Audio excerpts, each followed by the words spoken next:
Isabella clutched her teddy bear, Mr. Buttons, tightly against her chest as she settled into the train seat next to her mother.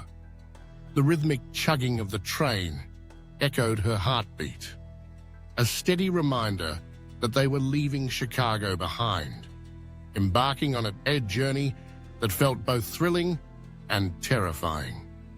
At 8 years old, she was caught in a whirlwind of emotion, excitement bubbling up within her while the shadows of grief lingered just beneath the surface. Mr. Buttons, with his soft, worn fur and button eyes, was her anchor, a cherished gift from her father before he left for military service. Now, as they traveled to New York in 2005, he was her last connection to him, a fragile thread that tied her to memories of laughter and love. The train was a bustling hive of activity, filled with the chatter of families and the clinking of coffee cups. Isabella watched as the scenery outside morphed from the familiar urban landscape of Chicago to the expansive fields and rolling hills of the countryside. Each passing tree and farmhouse seemed to whisper promises of new beginnings, but the void, left by her father's absence, was still palpable.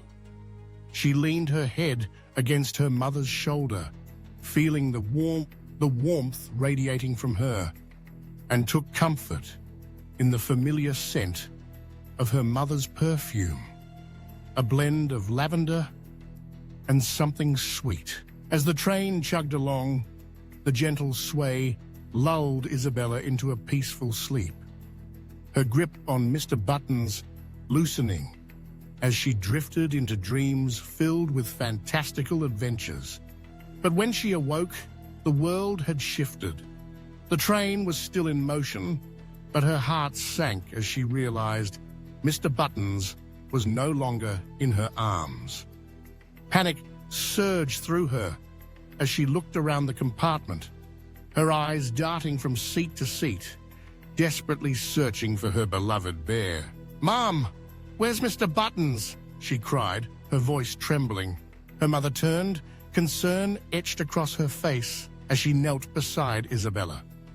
"Let's look together, sweetheart. He must be around here somewhere." They searched under the seats, between the cushions, and even in the overhead compartments. But Mr. Buttons was nowhere to be found. The conductor's voice echoed through the train, announcing stops and reminding passengers to keep their belongings close. Each word felt like a hammer to Isabella's heart. The realization that she might never see her father's last gift again, settling heavily upon her. Tears brimmed in her eyes as she fought to hold them back, but the weight of her loss was overwhelming. "Isabella, I'm sure he'll turn up. We can ask the conductor if anyone has seen him," her mother said, her voice soothing but tinged with worry. But as they approached the next station, hope began to wane. The train doors opened and passengers shuffled off, leaving Isabella feeling more alone than ever. She clutched her mother's hand tightly, wishing she could turn back time to when everything felt safe and whole. The train continued on, and with each passing moment, the world outside blurred into a canvas of greens and browns, mirroring the sadness that had taken root in her heart. 15 years later, Isabella stood in front of a full-length mirror, adjusting her blazer for what felt like the 100th time. Today was the day of her job interview at Horizon Investments, a stepping stone into the world she had long dreamed of. At 23, she was determined to make her mark, driven by a fierce desire to honor her father's memory. She had grown up with the stories of his bravery, the sacrifices he made, and the love he held for his family. Yet there was still a part of her that felt incomplete, as if the missing piece of her heart was tied to Mr. Buttons and the memories of her father. As she made her way to the office, the city buzzed with life around her.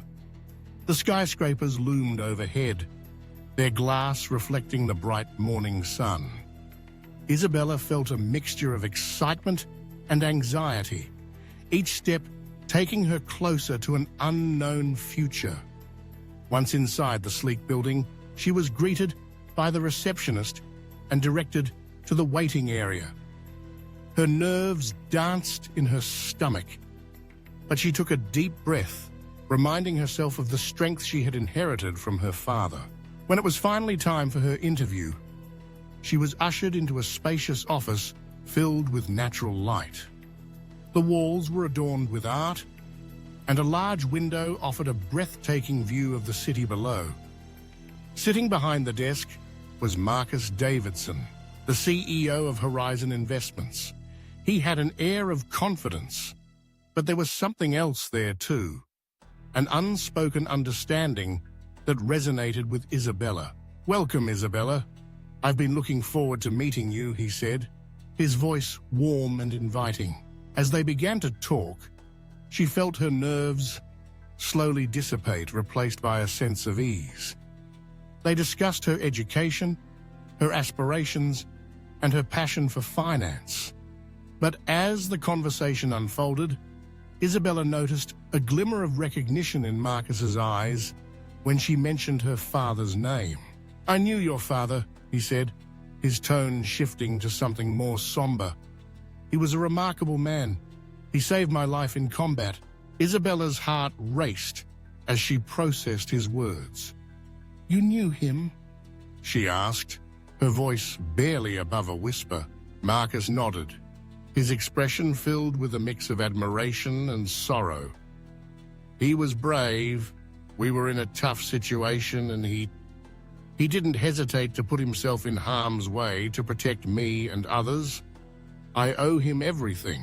In that moment, the pieces of their lives began to interconnect in ways Isabella never expected. As they spoke, she learned about the foundation Marcus had founded in her father's memory, dedicated to helping veterans and their families. It was a cause that resonated deeply with her, and she felt a swell of pride knowing that her father's legacy lived on through the work Marcus was doing. But the conversation took an even more surprising turn when Marcus mentioned an old teddy bear he had found on a train in 2005. "I found it on the same train you and your mother were on. I've kept it all these years, hoping to find the owner." Isabella's heart skipped a beat. "Mr. Buttons," she gasped, her eyes widening. Marcus's expression softened. "I believe so. It was a special bear, wasn't it?" Tears pricked at the corners of Isabella's eyes as she nodded, the memories flooding back. The warmth of her father's embrace, the comfort of Mr. Buttons by her side. "He was a gift from my dad," she said, her voice trembling with emotion. As they continued to talk, Isabella felt an indescribable bond forming between them, stitched together by shared loss and resilience. She learned that Marcus had faced his own struggles after the war, grappling with the weight of survivor's guilt and the scars it left behind. They were two souls navigating the complexities of grief, each carrying the imprints of those they had lost. After the interview concluded, Isabella left with a sense of hope and purpose. She had secured the job at Horizon Investments, but more importantly, she had found a connection that transcended time and space. The threads of their lives were woven together in a tapestry of love, loss, and healing. As she walked through the bustling streets of New York, her heart felt lighter. She knew that while Mr. Buttons may have been lost, the love he represented would always remain with her. And in the most unexpected way, she had found a piece of her father's legacy in Marcus and Claire, who became a part of her journey. The world was vast and unpredictable, But the connections forged through shared experiences could illuminate even the darkest paths. In the years to come, Isabella would often reflect on that pivotal day. The reunion with Mr. Buttons, the stories shared with Marcus, and the new beginnings that emerged from the ashes of grief all served as reminders that life was a beautiful tapestry of intertwining lives, each thread telling a story of love, resilience, and the enduring power of connection.